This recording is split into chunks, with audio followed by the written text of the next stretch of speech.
Hello, everyone. My name is Zion. I'm a student athlete, and a lot of people have told me that I'm a very lucky person. But what even is luck? Luck is defined as a force that leads to a positive outcome, seemingly by chance. Ernest Hemingway once said, "You make your own luck." At first glance, this contradicts the definition of luck. Yet I've come to appreciate Hemingway's insights and how they manifest in my life. Imagine flipping a fair coin, where heads signify good luck and tails indicate misfortune. While it is possible to land heads on occasion, it is impossible to do so every single time. Similarly, in life, you can't expect perpetual luck. Sometimes you'll land tails, and that's simply the nature of randomness. Yet, amidst this uncertainty, there's one certainty. People will get about the same amount of luck throughout their lives. Now, you may be asking, how is this the case when luck is purely based on chance?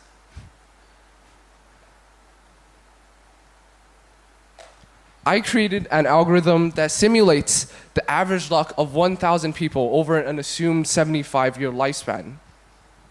Each day in each individual's life is modeled by a coin flip, heads represented as 1 and tails as -1.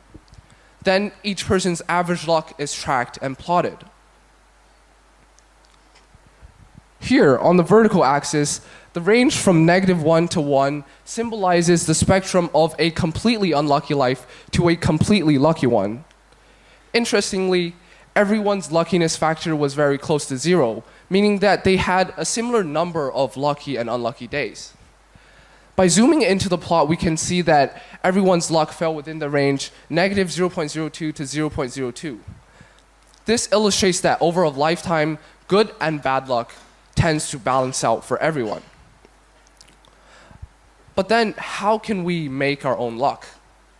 As a student athlete, I've learned that it is possible to amplify the effects of good luck and navigate situations of misfortune to my best interest. Luck is like the wind. While sometimes it propels you forward, other times it pushes you back. While we cannot control the direction of the wind, we can adjust our sails to harness its power. With a destination in mind, we will always stay on course. As an ice hockey player, I've been blessed with good luck, but also struck with mischance. I faced various unfortunate physical limitations that impeded my growth in ice hockey. In 2016, I tore a ligament in my right knee while crashing into a goalpost. Physical injuries devastate many athletes, but the pain is not just physical. In the following months, I often thought about how unlucky I was to be at the wrong place at the wrong time. Even after the ligament recovered, I still felt it mentally. I was more restrained on the rink, and it slowed me. During quarantine, I learned about injury prevention and rehabilitation. I realized that my injury was nearly inevitable with increasing athletic intensity because I was weighty, inflexible, and ignorant of the importance of thorough warm-ups. So in the next 2 years, I focused on losing weight, building muscle, and maintaining a healthy diet. My unlucky injury prompted me to learn more about my body and tackle my weaknesses on a fundamental level. My response not only diminished the effects of bad luck, it also helped me prevent further injuries and develop new perspectives on sports.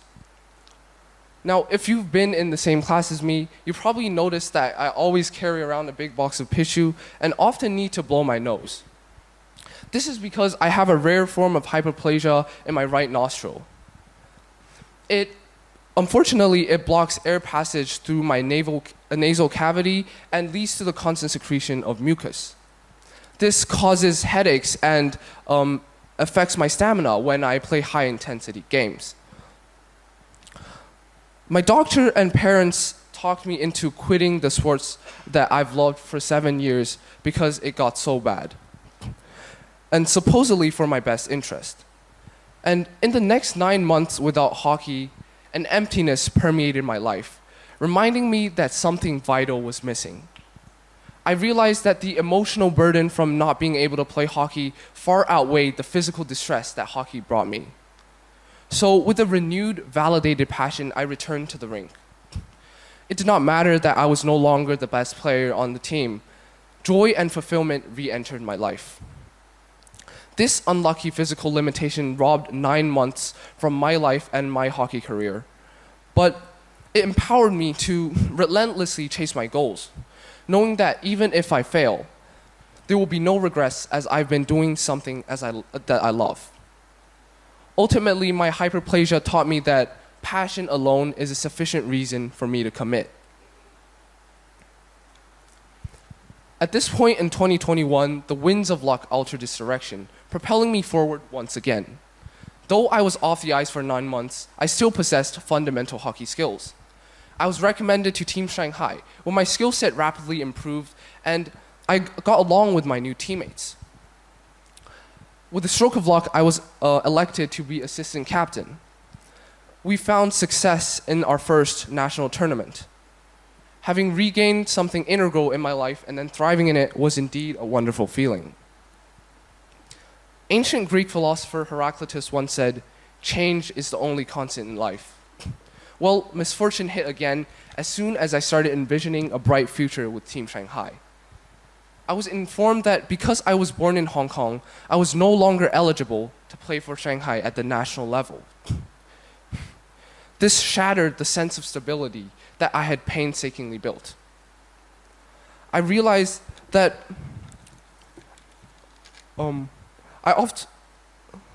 this is the first and only time that I felt entirely hopeless and helpless. The news was an unbreakable blockade preventing me from reaching a higher level of competition. But despite being directionless, I continued to play ice hockey, not because it could bring me anything practical like awards or goals, but because I knew the pain of not being able to play. I learned the value of pursuing my passions even when there seemed to be no rewards guaranteed. Without a team, I practiced hockey fundamentals by myself. It was tedious, but I found joy. Slowly and alone, I progressed. During April last year, I played in the MI5s, a tournament hosted in Hong Kong. I joined the Typhoons, a local club team which hadn't won the tournament for many years. I excelled, propelling my team to first place and winning personal MVP. I attended the tournament just to enjoy the hockey games, but the gears of fortune were already turning. Coincidentally, the head coach of the Hong Kong ice hockey team was there to watch some of our games.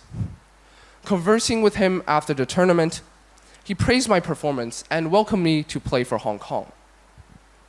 At the moment, this invitation seemed unreal. My entire hockey career flashed through the back of my head. The goals, the injuries, the joy, the disappointment, the fortunate, and the unfortunate. I've been traveling around the world with Team Hong Kong ever since. Again, misfortune seemed to have brought me luck. I adjusted my sails and followed my passion when I lacked direction, and an alternate path emerged. I've been pretty lucky ever since. In February, I was given the opportunity to be captain of Team Hong Kong in the 14th National Winter Games. We placed 5th, the best finish in Hong Kong history. Then, in March, we traveled to South Africa for the World Championships. Again, for the first time in history, we won first place, advancing to a higher division. And last week, I was informed of another policy change. Athletes born in Hong Kong were eligible to play for mainland teams again. So, in a month, I will be rejoining Team Shanghai in the Nationals. Looking back, this seems like a perfectly planned out narrative. While wandering, a boy gets lost.